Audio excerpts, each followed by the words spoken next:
छगन भुजबळ हे ओबीसी नेते आहेत, त्यांनी विरोध करणं आपण समजू शकतो. मात्र जे मराठी आहे, म्हणजे राणे असतील किंवा इतर मराठी आमदार असतील, मंत्री असतील, त्यांचाही आतून विरोध आहे, काही स्पष्टपणे बोलत आहे.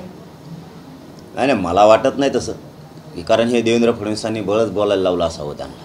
कारण राणे साहेबांचं त्यांच्या वयानुसार मी त्यांना बोलत नाही. मी प्रत्येक वेळेस दादा आणि सन्मान शब्द वापरतो.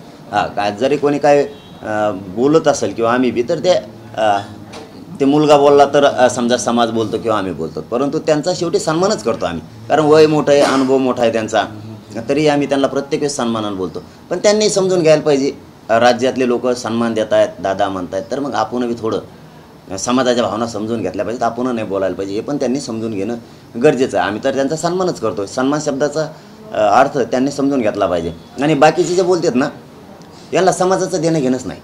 ह्या बाकीच्यांना यांना फक्त देवेंद्र फडणवीस पाहिजे आणि पक्ष पाहिजे. जात भीत काही नको यांना, जातीचे लोक पण नको. यांना आमदार व्हायचे गोड बोलून त्यांच्याकडून, बस एवढंच यांचं काम आहे. मराठा आरक्षणाबाबत शरद पवारांची दुटप्पी भूमिका असल्याचं विखे पाटलांनी म्हणलंय, कसं बघताय? आणि यांची लय सरळे होय, यांची एक टप्पी आहे का? 11 महिने झाला आम्हाला सगळ्या स्वारीची अंमलबजावणी देतो म्हणलं, 4 दिवसात केसेस मागं घेऊ म्हणले होते. आज 12 महिने होते 29 तारखेला.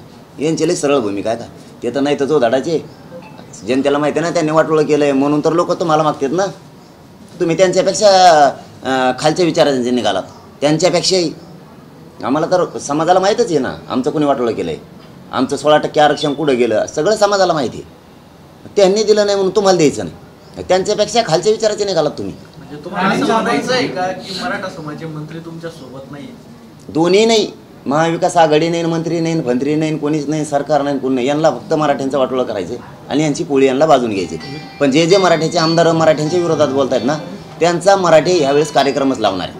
बोल म्हणा, तुला काय बोलायचं. विखे पाटील म्हणाले होते की मनोज जरांगे म्हणजे मराठा समाज नाही. कळण त्यांना आहे का नाही. निवडणुका जवळ आल्या, आचारसंहिता लागते, त्यात आता सर्वपक्षीय बैठकीचा फार्स केला जातोय का? नाही, त्याच्या आधी बैठकीचं आयोजन केलं गेलं, काही नेते त्या बैठकीला गेले नाही. वेळ मारून न्यायचा आणि मराठ्यांना येड्यात काढायची. हे डावे. एकदा महाविकास आघाडीने बैठक बोलवायची, एकदा महायुतीनं बोलवायची, एकदा त्यांनी जायचं नाही, एकदा यांनी जायचं नाही, आणि वेळ मारून न्यायचं. एवढंच काम आहे त्यांचं. दादा, आपण नितेश राणे किंवा राणेचं आपण सन्मान करताय, मात्र ज्या जरांगे पाटलांनी हाडाची काढे करून मराठा समाजासाठी एक संघर्ष उभा केला आहे, त्यांच्याबद्दल बोलताना त्यांनी सांगितलं आधुनिक जिना आहेत ते.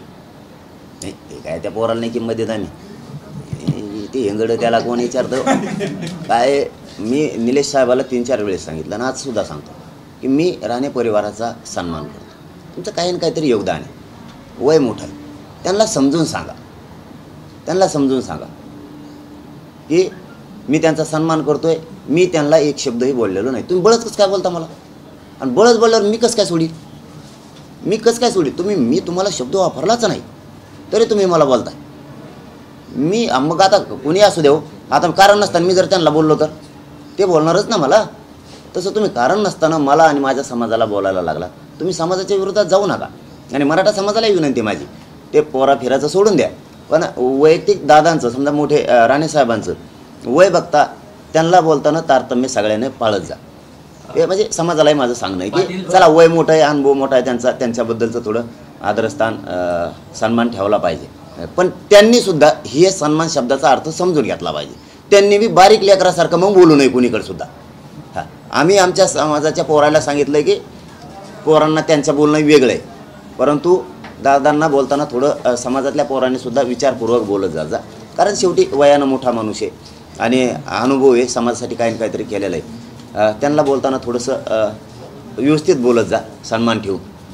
पण मीही सन्मान करतो दादांचा, याचा अर्थ दादांनीसुद्धा म्हणजे राणेसाहेबांनीसुद्धा शब्द तोलून वापरून त्यांनी वापरले. त्यांनी बारीक पोरासारखं बोलल्यावर कोण त्यांचा मुलायचा ठेवी. त्यांनीसुद्धा सन्मान शब्दाचा अर्थ समजून घ्यावा. देवेंद्र फडणवीसची बाजू ओढू नये, समाजाच्या बाजून राहावं.